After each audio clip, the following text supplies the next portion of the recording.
شروع اللہ کے نام سے جو بڑا مہربان نہایت رحم والا ہے۔ حضرت ابو ہریرہ رضی اللہ عنہ بیان کرتے ہیں، رسول اللہ صلی اللہ علیہ وآلہ وسلم نے فرمایا، بندہ جب تک کسی گناہ یا قطع رحمی کے بارے میں دعا نہ کرے اس کی دعا قبول ہوتی ہے، بشرط یہ کہ وہ جلد بازی نہ کرے۔ عرض کیا گیا، اللہ کے رسول، جلد بازی سے کیا مراد ہے؟ آپ صلی اللہ علیہ وآلہ وسلم نے فرمایا، وہ کہتا ہے میں تو بہت دعائیں کر چکا لیکن میری دعا قبول ہی نہیں ہوتی۔ اس صورتحال میں وہ مایوس ہو جاتا ہے اور دعا کرنا چھوڑ دیتا ہے۔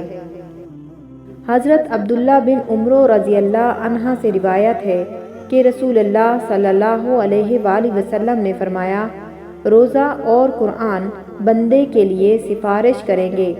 روزہ عرض کرے گا، رب جی میں نے دن کے وقت کھانے پینے اور خواہشات سے اسے روکے رکھا، اس کے متعلق میری سفارش قبول فرما۔